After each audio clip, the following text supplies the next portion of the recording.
اعوذ باللہ من الشیطان الرجیم بسم اللہ الرحمن الرحیم۔ ہم سورہ الحجر کی آیت 19 پر ہیں۔ آیت 18 تک وضاحت ہو چکی۔ اللہ تعالیٰ فرماتے ہیں وَالْأَرْضَ مَدَدْنَاهَا وَأَلْقَيْنَا فِيهَا رَوَاسِيَ، اور زمین کو ہم نے پھیلا دیا اور اس میں ہم نے لنگر ڈال دیے۔ وَالْأَرْضَ مَدَدْنَاهَا وَأَلْقَيْنَا فِيهَا رَوَاسِيَ، اور زمین کو ہم نے پھیلا دیا اور اس میں ہم نے لنگر ڈال دیے۔ مطلب یہ ہے کہ زمین کے یہ لنگر پہاڑ ہیں جن کے بارے میں قرآن بار بار کہتا ہے کہ یہ زمین کی حرکت کو متوازن رکھنے کا ایک ذریعہ ہے، زمین کی ڈگمگاہٹ کو متوازن رکھنے کا ایک ذریعہ ہے۔ زمین کے یہ لنگر پہاڑ ہیں جن کے بارے میں قرآن مجید بار بار کہتا ہے۔ سورہ مرسلات میں بھی ہم اس کو پڑھیں گے کہ یہ زمین کی حرکت کو متوازن رکھنے کا ایک ذریعہ ہے، اور رواسیہ کا لفظ وہاں بھی آیا ہے۔ آگے اسی آیت میں ہے وَأَنبَتْنَا فِيهَا مِن كُلِّ شَيْءٍ مَوْزُونٍ، اور اس میں اگا دی ہم نے ہر شے، ہر چیز ٹھیک انداز کے مطابق۔ وَأَنبَتْنَا فِيهَا مِن كُلِّ شَيْءٍ مَوْزُونٍ، اور اس میں یعنی زمین میں اگا دی ہم نے ہر شے ٹھیک انداز کے مطابق۔ یہ نباتات سے متعلق اللہ سبحانہ وتعالیٰ کا ایک زبردست نظام ہے، اور اس خدائی نظام میں ہر چیز کی مقدار اور تعداد اسی حد تک رکھی گئی ہے جس حد تک اس کی ضرورت ہے۔ اس نظام میں ہر چیز کی مقدار اور تعداد اسی حد تک رکھی گئی ہے جس حد تک اس کی ضرورت ہے۔ جی ہاں، اگر کوئی چیز اس مقررہ حد سے بڑھے گی تو وہ اس نظام میں خلل کا باعث بنے گی۔ مثال کے طور پر بعض مچھلیوں کے انڈوں کی تعداد لاکھوں کی مقدار میں ہوتی ہے۔ یہ تمام انڈے اگر مچھلیاں بن جائیں تو چند ہی سالوں میں ایک مچھلی کی اولاد اس زمین کے حجم سے بھی کئی گنا زیادہ بڑھ جائے۔ بہرحال اس کائنات کے نظام کو درست رکھنے کے لیے اللہ سبحانہ وتعالیٰ کی طرف سے ہر چیز کو ایک طے شدہ انداز سے اور ضرورت کے مطابق رکھا گیا ہے۔ تو یہ کائنات کا نظام زبردست اور مستحکم نظام ہے، اور اس کائنات کے نظام کو درست رکھنے کے لیے اللہ سبحانہ وتعالیٰ نے اللہ کی طرف سے ہر چیز کو ایک طے شدہ اندازے اور ضرورت کے مطابق رکھا گیا ہے، اور اسی طرح ہر اگنے والی چیز کی ایک متعین مقدار اگائی۔ اگر اس مقدار سے کم ہو جاتی تو زندگی میں دشواریاں پیدا ہو جاتی، اور اگر زیادہ ہو جاتی تب بھی دشواریاں پیدا ہو جاتی۔ من کل شیء موزون کے الفاظ ہیں۔ یہ فقرہ اس سلسلے میں بہت اہم ہے۔ اس سے معلوم ہوا کہ اللہ کی قدرت میں تو یہ بھی ممکن تھا کہ جن دانوں اور پھلوں پر انسان کی زندگی موقوف ہے اور جن دانوں اور پھلوں پر انسان کی زندگی کا دار و مدار ہے، ان کو اتنا زیادہ پیدا کر دیتے کہ ہر شخص ہر جگہ مفت مل جایا کرتے، اور بے فکری سے استعمال کرنے کے بعد بھی ان کے بڑے بڑے ذخیرے پڑے رہتے، لیکن یہ انسان کے لیے مشکل ہو جاتا۔ اس لیے ان کو ایک خاص انداز میں اگایا تاکہ ان کی قدر و قیمت بھی باقی رہے اور بیکار بھی نہ بچیں۔ تو ایک خاص اندازے کے مطابق اور تعداد کے مطابق اللہ سبحانہ وتعالیٰ نے ان کو اگایا ہے۔ آگے چلتے ہیں آیت 20 کی طرف۔ وَجَعَلْنَا لَكُمْ فِيهَا مَعَائِشَ وَمَن لَّسْتُمْ لَهُ بِرَازِقِينَ، اور ہم نے بنائے ہیں تمہارے لیے اس میں یعنی زمین میں، اور ہم نے بنائے ہیں تمہارے لیے اس میں معیشت کے اسباب، اور ان کے لیے بھی جنہیں تم رزق نہیں دیتے۔ یعنی کچھ مخلوق تو ایسی ہیں جس کی روزی اور کھانے پینے کا انتظام بظاہر انسانوں کی ذمہ داری ہے، جیسے پالتو جانور وغیرہ، مگر بہت سی مخلوقات ایسی ہیں جن کے رزق کی ذمہ داری انسانوں پر نہیں ہے، مگر اللہ سبحانہ و تعالیٰ ان سب کو ان کے حصے کا رزق یکساں پہنچا رہے ہیں۔ یہی مطلب ہے اس آیت 20 کا، وَجَعَلْنَا لَكُمْ فِيهَا مَعَائِشَ وَمَن لَّسْتُمْ لَهُ بِرَازِقِينَ، اور ہم نے بنائے ہیں تمہارے لیے اس میں زمین میں معیشت کے اسباب اور ان کے لیے بھی جنہیں تم رزق نہیں دیتے، یعنی کچھ مخلوق تو ایسی ہے جس کی روزی اور کھانے پینے کا انتظام انسانوں کی ذمہ داری ہوتی ہے، مگر بہت سی مخلوقات ایسی ہیں جن کی ذمہ داری انسانوں کے اوپر نہیں ہے، مگر اللہ سبحانہ و تعالیٰ ان سب کو ان کے حصے کا رزق یکساں پہنچا رہے ہیں۔ آگے چلتے ہیں آیت 21 کی طرف، وَإِن مِّن شَيْءٍ إِلَّا عِندَنَا خَزَائِنُهُ، اور نہیں ہے کوئی شے مگر ہمارے پاس اس کے خزانے ہیں۔ وَإِن مِّن شَيْءٍ إِلَّا عِندَنَا خَزَائِنُهُ، اور نہیں ہے کوئی شے مگر ہمارے پاس اس کے خزانے ہیں، مطلب یہ ہے کہ کوئی چیز ایسی نہیں ہے جس کے خزانے ہمارے پاس موجود نہ ہوں۔ وَمَا نُنَزِّلُهُ إِلَّا بِقَدَرٍ مَّعْلُومٍ، اسی آیت 21 کا اگلا حصہ ہے، وَمَا نُنَزِّلُهُ إِلَّا بِقَدَرٍ مَّعْلُومٍ، ہم نازل نہیں کرتے اس میں سے مگر ایک طے شدہ اندازے کے مطابق، یعنی دنیا کے اندر جتنے بھی سامان پیدا ہوتے ہیں وہ ایک خاص اندازے کے مطابق ہی پیدا ہوتے ہیں۔ تو یہ آیت 21 تھی۔ آگے چلتے ہیں آیت 22 کی طرف، وَأَرْسَلْنَا الرِّيَاحَ لَوَاقِحَ، اور ہم بھیجتے ہیں ہوائیں جو بوجھل ہوتی ہیں یا بوجھل کرنے والی ہوتی ہیں۔ وَأَرْسَلْنَا الرِّيَاحَ لَوَاقِحَ، اور ہم بھیجتے ہیں ہوائیں جو بوجھل ہوتی ہیں، یا ترجمہ کر سکتے ہیں بوجھل کرنے والی ہوتی ہیں۔ اگلا حصہ ہے، فَأَنزَلْنَا مِنَ السَّمَاءِ مَاءً فَأَسْقَيْنَاكُمُوهُ، پس ہم نے اتارا آسمان سے پانی پھر وہ تم لوگوں کو پلایا۔ فَأَسْقَيْنَاكُمُوهُ، پھر ہم نے اس کو تم لوگوں کو پلایا۔ اور اس آیت کے آخر میں ہے، وَمَا أَنْتُمْ لَهُ بِخَازِنِينَ، اور تم اس کے جمع کرنے والے نہیں ہو، اور تم اس کے جمع کرنے والے نہیں ہو۔ اس آیت میں یعنی آیت 22 میں اللہ کے اس حکیمانہ انداز کی طرف، اس حکیمانہ نظام کی طرف اشارہ ہے جس کے ذریعے روئے زمین پر بسنے والے، جی ہاں روئے زمین پر بسنے والے تمام انسان، جانور، چرندوں، پرندوں، درندوں کے لیے ضرورت کے مطابق پانی پہنچانے کا ایک ایسا مضبوط اور مستحکم نظام قائم کیا گیا ہے کہ ہر شخص کو ہر جگہ اور ہر حال میں اپنی ضرورت کے مطابق پینے، نہانے، دھونے اور کھیتیوں کو سیراب کرنے کے لیے پانی بغیر کسی قیمت کے مل جاتا ہے۔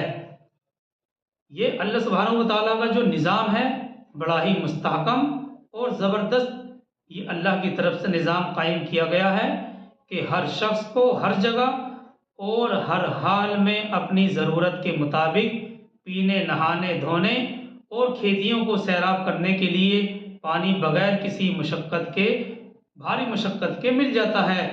اور جو کچھ کسی کنویں کو بنانے یا پائپ لائن لگانے پر خرچ کرنا پڑتا ہے، یہ تو اپنی اپنی سہولتیں حاصل کرنے کی ایک قیمت ہے۔ پانی کے تو ایک قطرے کی بھی کوئی قیمت ادا نہیں کر سکتا، کیونکہ پانی کے اوپر انسان کی زندگی کا دار و مدار ہے۔ تو جس طرح سے زندگی قیمتی ہے، اسی طرح سے پانی کا ایک قطرہ بھی قیمتی ہے۔ پانی کے ایک قطرے کی بھی کوئی قیمت ادا نہیں کر سکتا۔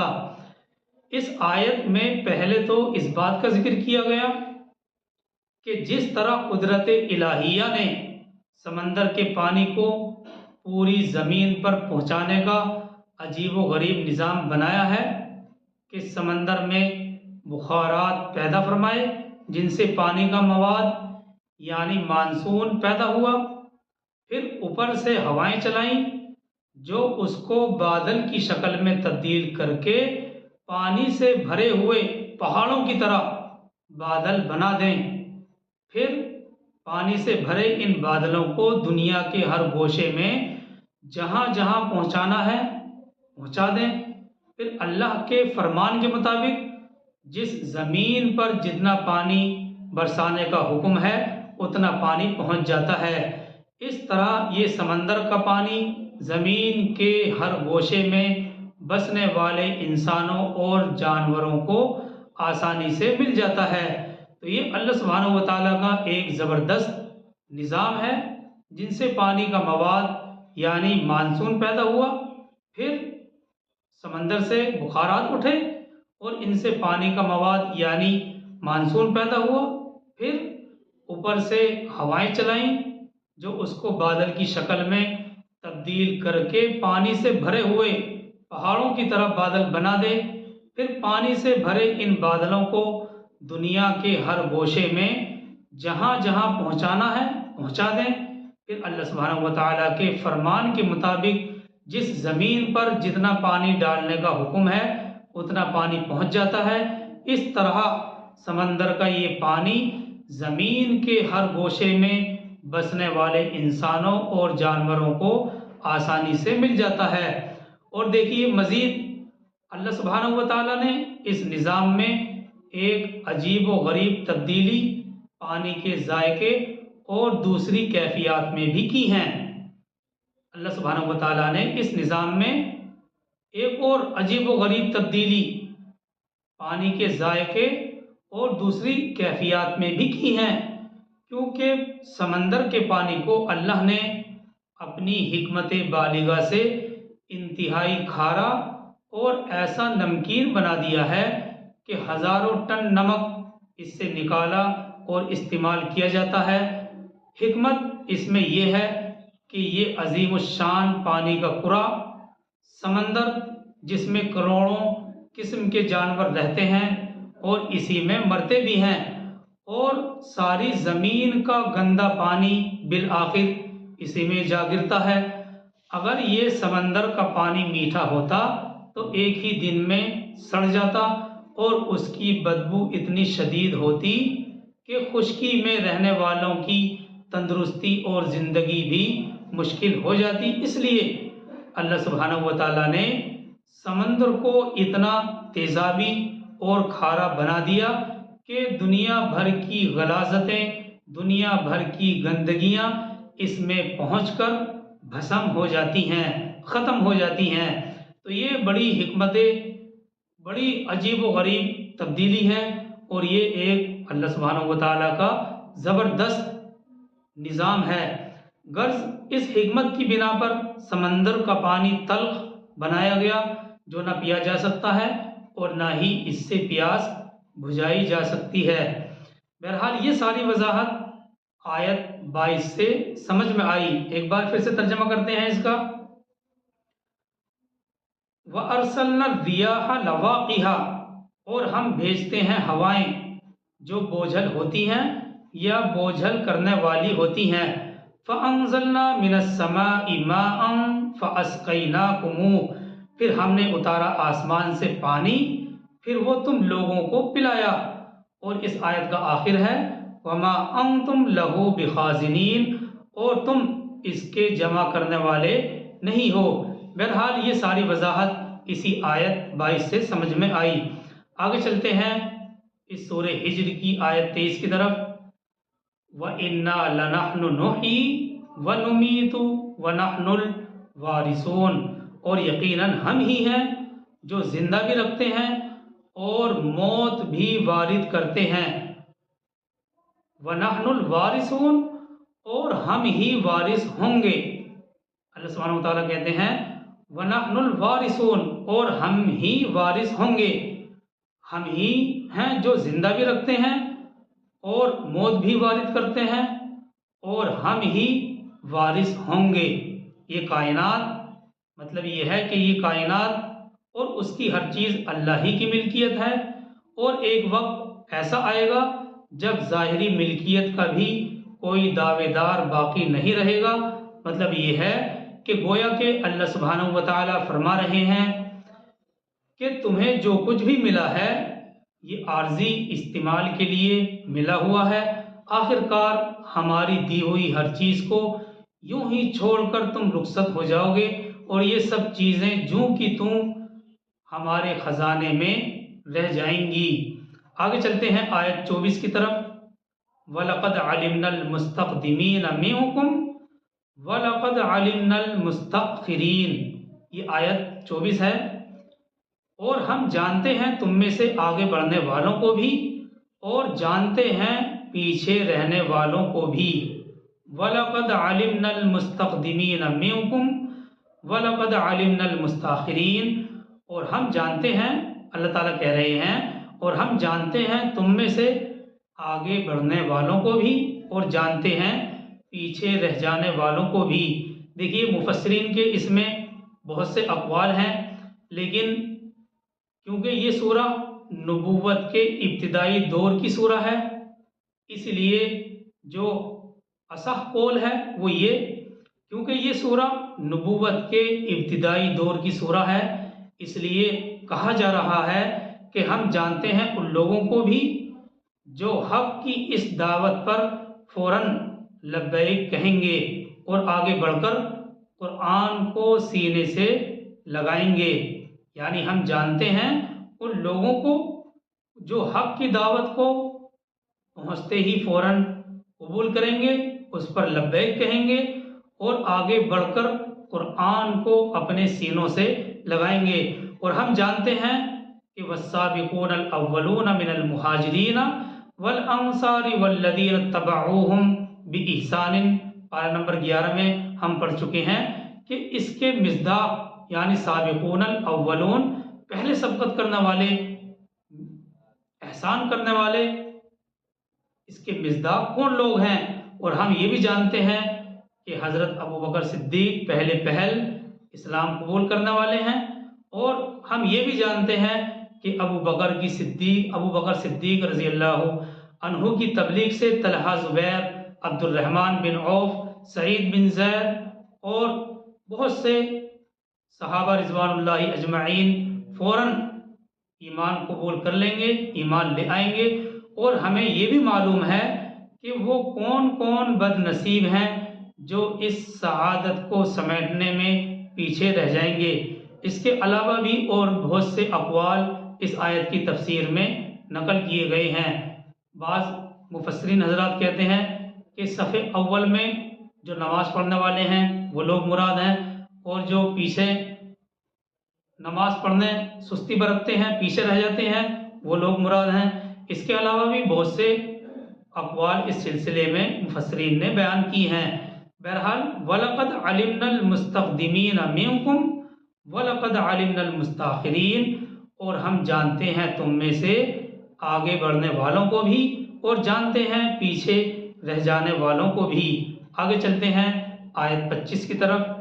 وَإِنَّ رَبَّكَ هُوَ يَحْشُرُهُمْ إِنَّهُ حَكِيمٌ عَلِيمٌ، اور یقیناً آپ کا رب ہی ہے جو ان سب کو جمع کرے گا۔ وَإِنَّ رَبَّكَ هُوَ يَحْشُرُهُمْ إِنَّهُ حَكِيمٌ عَلِيمٌ، اور یقیناً آپ کا رب ہی ہے جو ان سب کو جمع کرے گا، یقیناً وہ کمال حکمت والا، خوب علم رکھنے والا ہے۔ یہ آیت 25 اس لیے بڑی اہم ہے کیونکہ اللہ کی حکمت یہ تقاضا کرتی ہے کہ وہ سب کو اکٹھا کرے، اور اللہ کا علم سب پر اس طرح حاوی اور بھاری ہے کہ کوئی انسان اس سے چھوٹ نہیں سکتا۔ ایسا ہرگز نہیں ہے کہ کوئی انسان اللہ کے علم سے رہ جائے، بلکہ کسی اگلے پچھلے انسان کی خاک کا کوئی ذرہ بھی اس سے گم نہیں ہو سکتا۔ اس لیے جو شخص آخرت کی زندگی کو محال سمجھتا ہے وہ اللہ کے علم اور حکمت سے بے خبر ہے۔